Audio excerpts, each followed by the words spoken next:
The first topic we talked about was about relationships and I guess how to overcome heartbreak. So with me, I find that keeping yourself busy and also knowing your purpose in life can actually help you overcome heartbreak.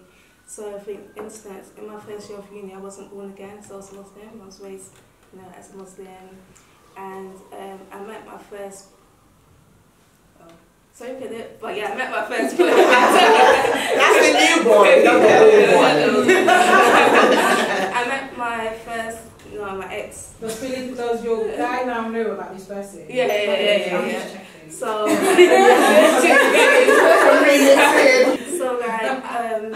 so I was Muslim. In my first year, he was second year, but you probably know. And he had his own. He was born again, like a leader in the church, like proper. Like go to people's doors, invite them to church and stuff like that.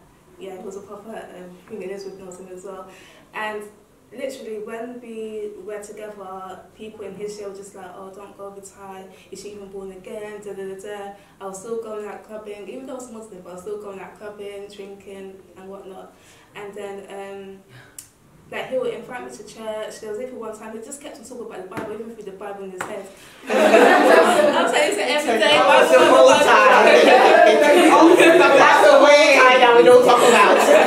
Everything about his head. But fast forward, it was just like roles reversed because obviously I met friends and then they introduced me to Salem, and then even though me and him were still going out, but you can tell that there was a shift.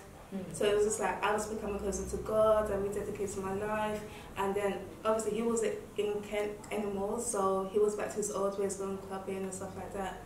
And so literally the relationship, ended, and I didn't deal with it well. But I guess what kind of helped me overcome that heartbreak was being busy in God. So I thank God for Simon Kent. So that was like a campus fellowship. Yeah, so obviously when you're thinking about the things of God, you don't have time to be... Obviously I was still thinking, when I was in my bed at night, I was crying, but it was just like 6 a.m, that was in a couple of hours, so I had to go back to prayers. So it's just like, just being busy helps me overcome with that relationship. And so I've only had like 2 serious relationships before I've met my official guy. But so the second one was really, really bad, as in like really, really bad. And I guess what helped me overcome that heartbreak was just like knowing my destiny, knowing my purpose. So like it was a time when I was like doing my masters. I was even thinking of like leaving my masters.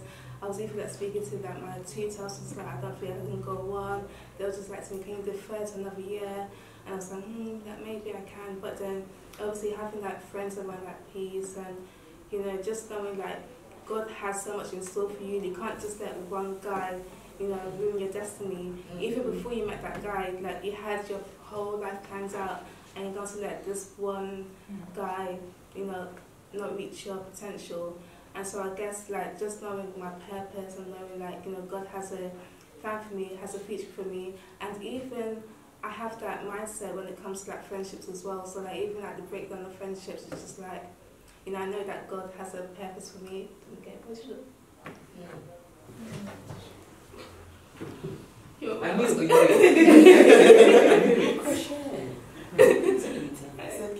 Come on, girl.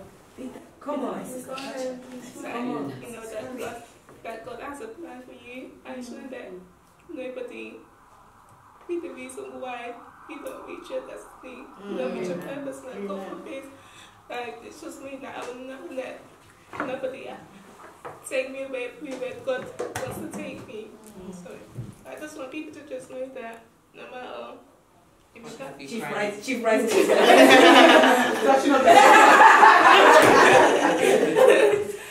Like, I just want people to know that no matter that if you're going through pain, heartbreak, just know that there's a quote that I came across saying that, your comeback is stronger than your setback. So it's just like, even if you're feeling pain now, even if you're feeling hurt now, just know that, God says in the Bible that He has a plan for each one of us. Just know that, obviously, the guy or the girl wasn't right for you, but God is going to bring you somebody who is so much better, 100% much better. Like, God has a plan for you. God loves you so much. So I just want people to just know that She's very strong. This is not a quarter of what she's even mentioned in terms of overcoming. So she's not speaking from motivational speeches that she's seen on Instagram. She's speaking, we go on Instagram a lot, but she's speaking from a place where she's experienced it and overcome it, and experienced more and overcome and overcome and overcome. And I've seen it from for years. I mean, I've not even known her all my life. I've only known her since 2010. But like, I've seen so many obstacles, from death to heartbreak, so many things, but she will still overcome. This one's like, she's finished a PhD basically. So in terms of like, when you're saying, you know, if you have your purpose and you focus on that, it's so accurate. The only thing that I'll be like, I won't disagree, but I'll probably add another perspective with regards to being busy, is that I remember when I went through my broken engagement, and I thought, because I wasn't reacting to it the way I reacted to my heartbreak, like I wasn't crying and slobbering, I genuinely thought I was okay. Like I wasn't even prideful. This time I was like, where are the tears? I was obviously, there was a time where I was upset, but I wasn't like, you know, emotionally broken and like in an obvious way. So I was like, maybe I'm fine. I'm fine. And then I was going through life and I had certain things I needed to do. I had like certain exams I wanted to pass. I just had a lot of goals. So I was focused, driven. Like, you know, I knew what I was doing. I was like, me, have time to cry. For what? So then I was like, okay, cool. God just give me grace. And I prayed specifically for grace to do what I need to do. I didn't pray for grace to heal. I didn't pray for any healing for myself. I only prayed, God give me the strength I need to do all these things that I've lined up for the year. And one like fateful day in August, I mind my business, genuinely mind my business. I wasn't looking for something. You know, people on Facebook, they're looking. I wasn't looking. I was just looking at pictures from a theatre production. And lo and behold, I see a picture. And this could have been anyone that this guy is sitting next to. But I just made it my own assumption that this is the female that they have been telling me about. And from nowhere, I was shattered. Like, I was crying in the toilet, the same toilets in fact. And I was like, I was shaking, physically shaking. I had to write a letter on Word at work, printed it out, read it, called my friend, Fidelis.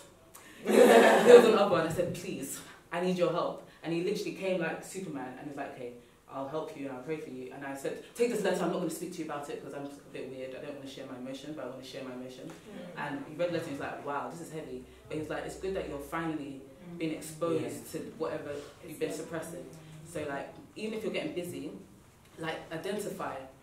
Just because it doesn't come in an obvious way, just because you're not necessarily like miserable and depressed, doesn't mean, if you've gone through trauma, 99% of the time, you need to deal with a healing. And I would say, as soon as possible, don't drag it out, deal with the healing, because it may come from nowhere. I think we said earlier that, you know, from nowhere it could be irrational behaviour. And like, I was just triggered by a picture that wasn't even romantic. They were sitting like this. And I was like, it just threw me off. And I think I felt shelled. I have a bit of an ego. So I was like, so am I like not even in your mind? I mean, you're not in mine, but that's not the point. Like, I wouldn't feel important, and there's just so many, like you said, so many different areas in your life that gets kind of brought up to the surface. And so like, just to add to what you're saying, as you're getting busy, make sure you identify any holes, any cracks that may be going on, because you may just deceive yourself into busyness and then, God forbid, just have a I think what you both say, I both agree with what you both say, because I feel like it's all steps to overcoming the heartbreak, because I feel what you were saying about being busy is all about refocusing your attention. Because sometimes when you're busy, you think of doing this, but I think what you're trying to say is refocus your attention. And I think what you're trying to say is while you're refocusing your attention, make sure you're dealing with it in your heart. So I agree at with the same time. It's like, I did the same thing at one point, because, you know, I've been for a while, so there's been multiple heartbreaks. And sometimes when you don't learn, you repeat. That's a meme. In Nigeria anyway. So if you don't pass that exam, it's only in this country I heard that you just keep going to get there. But it was literally like I don't know, I was working at this point, and I've just been like, keep going to ministry, work, things that doesn't even concern me. I'm just there, just doing the most. And this day, I showered, got dressed, like dressed, picked up the bag, ready to go. I just fell on the floor. I was on the floor. I started crying. I was like, I can't do this no more. And I was like wailing, weeping, like legit. And I couldn't think of who to call. You know them ones that although I did everything I would do normally, I said my prayers, guys. Okay, 5 a.m. prayers. I was there. Okay, did my prayers, but at this point, just didn't have I felt like I didn't have a grace anymore to even open the door and face the world. Like, I was done, I was on the floor weeping. And that was obviously a build-up of just doing this, because we don't realize how much emotion it takes to live. Like, just to keep going. Yeah. I mean, sometimes, you know, you hear people say, just the fact that you showed up today, well done. Because, but it's legit, because you don't know the kind of things people are facing. And that day, I didn't have it. I was just on the floor, just wailing. And after a while, I was like, okay, so what are we doing from here? And literally, someone called me and needed something that was connected to my purpose. And like joke, you wouldn't even know I was the one crying. I just went, zoom. So okay, so basically this is what you have to do. I was like, are you okay? I was like, yeah, I'm fine. And in speaking to that person, somehow I got what I needed. So it's not necessarily that you don't, like you said, you need both. Because purpose has a way of telling you, keep going. Purpose has a way of telling you, like, listen, you are needed. Like, you have to survive, because there's a greater assignment than just your happiness. There's a greater assignment. It's not that your happiness is not there, but there is something about your life that you need to be here. But at the same time, it let me know, you need to, American is always on my case about this. You need to take some time to rest. So to speak like that. She gives me whole long lectures. But I've had to learn that if I don't self-check myself, I can keep going, but at some point, and we hear about people burning out and not having the opportunity to come back, because there's nothing left. And we can't get to that point. And the Bible says, like priests, like people. So your emotional health, and Bishop, my bishop, I don't know if he's your bishop, but my bishop preached a message in Northampton that I wish I heard when I was going through heartbreak. He was saying that basically the priests back in the day, and I'm sure not everybody that watches this is going to be Christian, but hopefully you can take something from what we're saying. Back in the day, in the Old Testament, when the priests had a cut and they were bleeding, they were not able to minister in the temple. But now we have a lot of people that keep functioning in dysfunction. And we're preaching or living out a message that's a lie. I want you to hear me. I'm not saying that we're trying to do that on purpose, but we think we have to keep going to the detriment of our own emotional health. But God says, I desire, your scripture, I desire to prosper and be of good health, even as your soul prospers. Because sometimes in trying to help somebody, you're in a broken place. And as much as you want to, we like to sympathize and empathize with brokenness, but there's a healing. Your testimony is not complete if it's just, I'm broken. Yes. You've got to go through the process of what you're preaching. So you're preaching someone, have you done it yourself? Because there's power in your testimony that I'm not just telling you, like you said about Ty, she's not just speaking from a meme. She's speaking from an experience. Like, if Jesus ain't going to tell us that we can resurrect if he didn't resurrect. Put an offering on it. Praise God. And that's what I had to do for myself. Like, I can't keep counseling these people about wholeness and not taking the pill myself. And we all have to, like, take time. So, finally, what I want to get from all of that is purpose. We've been speaking about purpose a lot. So, how do you identify insecurities and be able to overcome to fulfill purpose? Because sometimes we don't even realize we're insecure about certain things. Sometimes we can go through situations or be clinging onto people or onto friendships that should be dead, but we're clinging onto it to kind of, because of our insecurities and because we're not whole in ourselves, so we need someone else as a crutch to kind of prop us up and make us feel better. But that's coming from an insecurity in us, or a lack of sense of identity. So how do you actually notice the fact that, wow, I'm actually insecure about X, Y, or Z, and then be able to overcome it, to be able to live your purpose? I think we all know what we are insecure about, even in the world. If you ask anyone in the world, so what do you not like about yourself? They can give you a whole list. And then if you ask people, what do you like about yourself? You have people saying, even us in this room, if you can say to people, oh, what would you change about your life? Most people can reel of so many things. So I think sometimes the issue isn't even knowing what you're insecure about. I think most of us know, and if we don't know, sometimes we look at the symptoms of what we do, like clinging when God says let go. Even with that relationship when I was saying God told me to go, I remember that time in relationship, remember that time that God was telling me go, and then I remember someone sitting down with me and I was telling them, listen, I keep having these dreams that this is not the person I should be with. And the person said to me, listen, stick with him because you're not going to find anyone better. Listen, I don't want you to be on his wedding day crying your eyes out as a single girl, and you know you don't have anyone because you're not going to find anyone better than this. I'll tell you that now. And I remember leaving thinking, this person I spoke to, I respect them so much. You know, it's true. And I was looking around that time, and look, he was like this. Yes, listen, there's a family, listen, there's nobody I can replace this person with, even if, you know, and we think, literally, I was thinking, if I go, I'm not going to get anyone better. So, I need to hold on to this thing, because I was insecure in myself that this was the best I could get. So that's why, and even when God was telling me no, I was scared, I was holding on, because I was thinking, if I let go, who's better? Physically, this was what I wanted. You know? No. Oh my God! You know what I like? Hallelujah! So physically, he fit what I had put down to God. I said, this is what I wanted physically. But everything else was wrong. Dear. Everything else was far. Like, I've been praying, like, you pray too much. Like, why are you like praying too much? Like, remember he said, like, always pray, every day pray. Why? Like, why are you like praying all the time? Pray. You don't have to pray, man. And I'd be like, can we pray together? Even one time, I remember like I was actually laying hands on the person's head to speak in tongues. This is my part. This person I was in a relationship with. So everything else was far. And I thought, even if I wouldn't go. So, and I feel like it's the same thing with destiny sometimes. We're feeling like we have to hold on to this behavior. We have to be like this, because if we step out and be all God has called us to be, we will fail. Yeah, I agree. So, but when I let go, like even the praying thing I was using as an example, I never thought I could meet a man that would want to pray with me as much as I want to pray.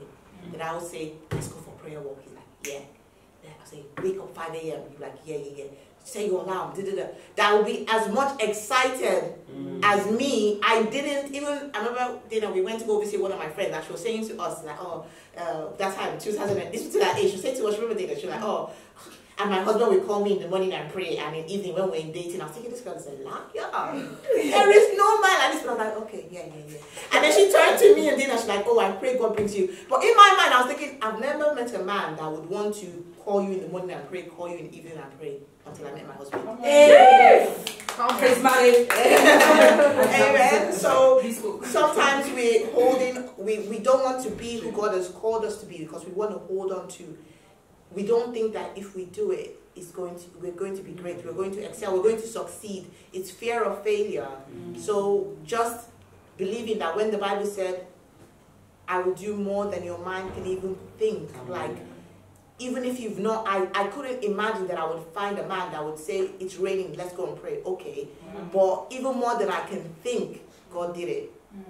And I feel with our destiny, even more than we can imagine, God can do it.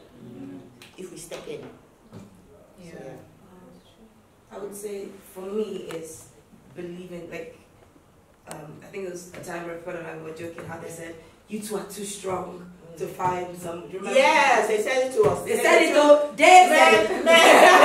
you know who you are. I know you're gonna watch this. Men don't like women that preach. Or strong women. Yeah, women that you need to calm yourself down, because if you're preaching too much, men don't like that. And that's what you were told. That's what we were told. As in direct, not directly like a status. Directly, we were told you need to calm down. And I remember when someone said to me at the time, said, there were even some of us at the time, some of us girls, you're going to find it hard to get a husband. And a holy anger came in. Holy! I said to myself, God, Father Lord, come on, do the finger. If I be a prophet of God, when she's serious, when she's about to go, she goes, do the finger. I said, God, this is the kind of things we were getting thrown at. To not live your destiny. People would say to me back then, I remember sitting me down and saying to me, listen, you are doing this church thing too much. You are preaching too much. You listen, men don't like this. So even an older uncle saying, listen, men don't like women like this. Men, you're not going to find someone. Men don't like women like this. Please flash the ring. Yeah. This is not even the real ring. Hey! Let me tell you, the real ring is double this, but then I gave birth and my fingers expanded. I'm still waiting for it to go back to normal so I can put on the actual ring. But the ring, this is another ring he gave me before the real ring. But the point is that even in being myself, you guys saw me at all-night prayer. I took off my shoes. I was on the altar shouting. Come on! And when I came off, he was like, wow, that is amazing.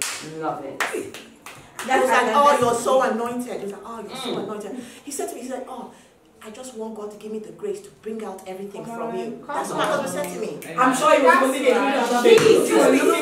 That's what he said to me in the car on the way home. I found him.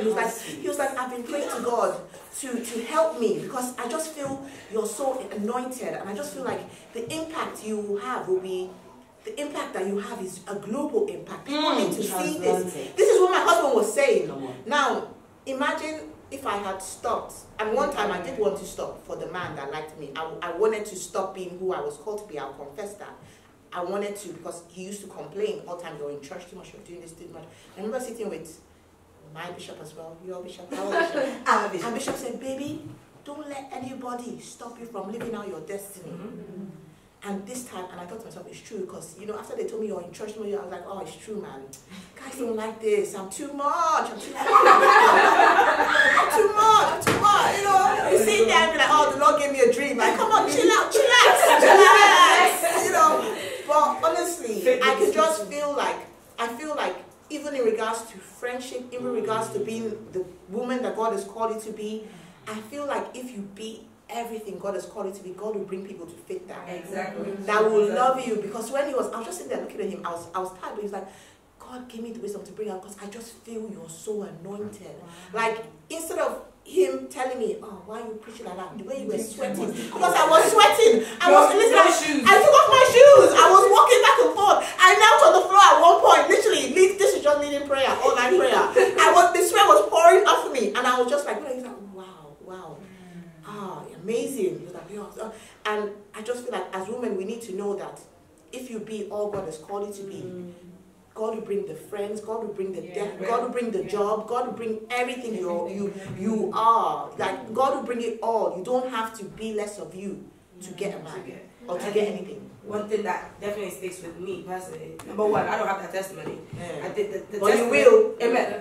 My testimony is not what they said it would be. It's not a case of there's nobody coming. It's like, God help me to pick the right one. Because there are people that value what you have. And so all this, and I think the way you overcome insecurity is to believe the truth. Like, you have to be on purpose about knowing the truth, and not the truth of what they said, not even the truth of what you feel, because your feelings can lie to you. It's the truth about the word of God. And when you see that, and plus, just even in the natural, if you're not who you are, how can you trust the love they have for you? Like, when someone says I love you, but you know you haven't been you, then impossible. And if you get into the altar and the person's like, yeah, I do. To who? Because you're like, you've been active. Yes, exactly. And so it's one of that things. Because if I want what is true, and I also don't want to deceive somebody, because that's another level of manipulation, where you're trying to edit and paste yourself to fit somebody instead of being you. So that person, then you can't blame them if you change, but you will grow from. You're not going to stay the same, but you're going to, the seeds that they see will grow. So you got to show, like, this is where I'm going. So not that in a couple of years, like, you're not the woman I married. You've changed, because you get uncomfortable pretending. Time is a teller. It tells, it reveals the depth of who you are. So there's only, listen, they might meet you with a weave, but after a while, you're going to take that weave off. Same things with, like, you take it off and they see the real thing. That's why we say take care of your natural hair. Because at some point, but you also have to take care of who you are, because at some point, you're going to get tired of faking it. At some point, you're going to get, so that's one of the things. Go ahead. Can you relate that to, like, just your normal life? So not necessarily in the context of relationship, but just like in the context of where you're going. So, like, I remember for some time, I genuinely thought, like, my desire for creativity, like performing arts, was just a childhood thing, something I liked to do when I was young. because I'm mostly pursuing a more corporate career and an accounting career. So I genuinely was just like, that was a hobby. Like even in sixth form, when people were choosing to go to drama schools, I was like, well, am I going to go and study drama? I'm going to study accounting to make money. So like my mindset was just like, this is where it's supposed to go. Until the desire for it came back so strong, and then I had to like try and fight like, well, how can I tell people that I'm an actress and an accountant? No one's going to understand that, and I had to fight the perception of what that looks like. Like you look confused, or you look like you're trying to do the most, but you're not. But it's trying to understand that you don't have the burden I have. I'm the one that has to wake up and sleep and wake up and deal with the same burdens of having to do what God has told me to do, even if other people don't understand it. And it's trying to learn that as long as you understand it. Like I had a sit-down conversation with someone who was like, so what are you doing this year? And I was like, wow, thank you. This year. And I was like, I'm literally navigating through what God is telling me to do. And he's like, you know what? I've come to realise that I'm not worried about you anymore.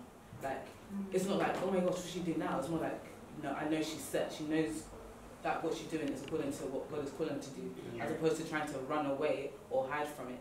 Because I do remember like wanting to do it, but thinking, okay, how do you even get to acting?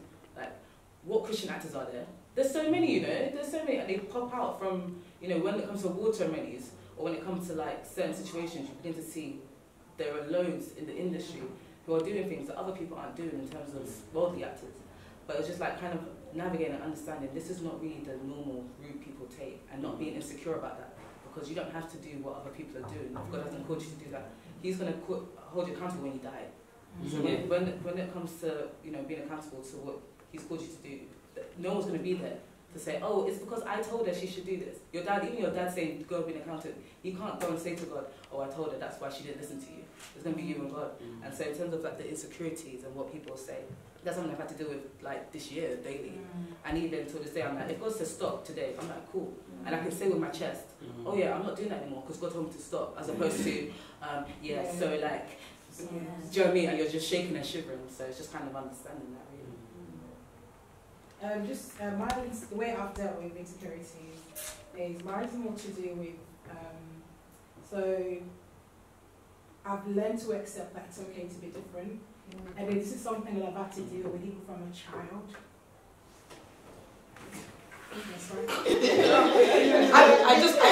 was one of my goals to do. And a lot of people don't know this about me. But a lot of people don't know this about me, but I hate the colour of my hair. I hate the hair on my skin because it's blonde. And I remember at school in Nigeria, I remember people would call me up, you know, because sometimes when you're in the sun, like my hair would go even light. And I just looked very different. Like in class, I looked so different to everyone else. Everyone was dark, you know, dark skin, dark hair, your light, dark hair. But I felt like I was just so different to how everyone looked. Even though you can see it. Obviously, I've got a bit of a tan now. Obviously, now it's a lot more pronounced. But I've just learned to accept that this is how God has created me to be. I've learned to accept that it's okay to be different. My wedding day, I dyed my hair black. I told the lady, make it permanent. The thing did not last. After a day, the dye was coming off, literally.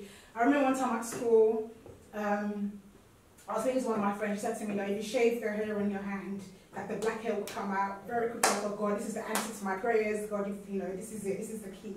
Went home, shaved my hair. I think it became even more blonde than anything else. So this is just for people out there as well, in terms of body image, appearances.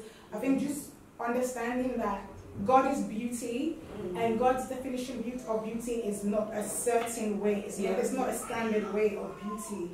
God, you can't contain God. God's love and His beauty is expressed in different things, in different shape, in different colors. Likewise, the way you look as well. So even though you might look different, you might look odd, you know, you might seem like, well, am I the only one with ears like this or whatever. It's okay. The Bible says that you're fearfully and wonderfully made. So I've really just had to accept that, God, this is how you've created me to be, so therefore I will accept it. So the way I've dealt with it is just accepting that, you know what, this is me. Like, there's no point covering it. Like, I would do black wig every time because I just wanted black hair or whatever. I just never really wanted my natural hair to, obviously, for me to obviously bring out my natural hair. But I've just said to God that, God, if this is how you created me to be, then I accept it. And I feel like it's something that's also come with maturity as well, and maturity in myself, but also in God as well, because I feel like the way I have accepted my hair or my skin, it's not that I didn't know to accept it before, but I guess I just didn't know how to, and I feel like it's a process as well. So there's times where I'm like, oh God, this hair again, let me just put it away, or the sun's summertime, let me just put it away. And there's times where like I'm fine, like I'll go out with my hair. So I feel like sometimes I have to, okay, we say like I'm gonna take out this hair, this is stand up. I have to literally work my way up. But just accepting it that this is you, it's okay to be different. You don't have to look the same like everyone else. That's how I've learned to deal with it. The funny thing is the issue is not the hair. The issue will never be the hair or the forehead or the eyebrow. It will never be the actual thing. The issue would be whatever you attach to that thing. So the fact that you went through a process at school where that was something that was labelled. So the hair's not the one brown, the one. Because I never knew about the brown hair until I went to school in Nigeria. And they told you hair's brown. And I'm like, what's albino? Like, what is? Do you guys know what albino is? And you understand? But there's nothing wrong with it. It's beauty about it because of the connotations that they had with it. And I'm like, okay, so if I'm looking like this, I never felt I looked like that. But I've come to school now, I've been to school, and they're telling me that. So clearly, there's something wrong with me. Right. And it's about the deviation from the standard. Yeah. Whatever's the standard and you don't look like it, everyone's going to come to you because you're not it. Yeah. Because at the end of the day, insecurity is one of the things that everybody deals with. Exactly. There's nobody that walks into something doesn't think that they're perfect. They're perfect. You're not. Everyone thinks that. Everyone has that mentality. Yeah. Personally, for me, one of the things that I have to deal with insecurity, actually I've had to deal with insecurity for my weight, I've had to deal with insecurity looking at myself and actually feeling beautiful. So one of the things that, one of the major things for me was that actually I couldn't look in the mirror. So I couldn't look in the mirror and say, I'm beautiful. So I had to, Pastor Pearl was one of the people that actually helped me with that. Because one of the things that I had to do was actually say, okay, God has made me like this. Like, this is who I am. And no one else is going to tell me how I look. No one can dictate to me. Because one thing I always pray about was the fact that I would look at myself through God-tinted glasses. I'm crying for you. So it's just understanding that regardless of what anyone has ever told you, regardless of how people have made you feel like, I remember the times I used to go, I was in Nigeria. I would go to Nigeria on holiday, and it's always Nigeria. I went on holiday to Nigeria, and they didn't know I couldn't understand Yoruba. So there would be this is my family. People were like, why is she so big? Why is she like this? But one thing I've learned is that regardless of what anyone says, God says I'm beautiful. He made me the way I am. I can actually look at myself and say, I'm beautiful. I don't care what anyone says. As in, you actually. What was I saying to you? Well, you are, but then this is not even speaking in faith. No, this is that. She's always done that for church. I'm just like, all right, girl. No, but you're natural. The process with Elizabeth for me is that the process with you, Elizabeth, people may not remember how you were when you first came to church and now, and the difference is 1,000%. Because I remember, and I'm just so proud of your growth, because the process, it's people would see, I can't even go into too much detail. I'm trying to see how much I say, but then the process for me, Elizabeth, with you is so different, because I remember calling to sit down, and I don't want to have some of our conversations, but looking at you, and I would say to you, wow, you're so pretty, and I would see the look you would give back to me, and you'd be like, I'd be like, does this girl not know how beautiful she is? I remember one time the sun catching your eyes. I was like, wow, Elizabeth, your eyes are, she doesn't have dark, they're light brown. Yeah. So there were so many things, and I remember I would show you pictures and stuff. I did send me blogs. She would send me, look at this candy girl, she looks so good. Yeah, I used to do so many things to let her know. I would show her wedding pictures of curvy people, just to let her know that you're different, but you're beautiful. Yeah. But I think that's the thing that everyone needs to understand. In your differences is your beauty. Yes. You can stand there and everyone can say this is not, you're not the standard, but that doesn't mean just because you're not the standard doesn't mean that you're not beautiful. But the standard's not even the standard. It's a made up thing. It's just what they've portrayed to the earth. So one of the things that I want someone to take away is that regardless of how different you are, whether you're this large or this skinny or you're going through this or that, you are beautiful. Regardless, even if without makeup, I never used to be able to walk out without makeup. Bye. I will wake up with my makeup and I will even stretch my hair like this. Because now I know who I am. Like I had to actually give it to God and say, God, like this is, I need to know who I am. And it was in that growth and in knowing God and knowing who I am in God, that's what led me to be able to say, I can stand up and say, yes, I am beautiful, regardless of what everyone wants to say. Awesome.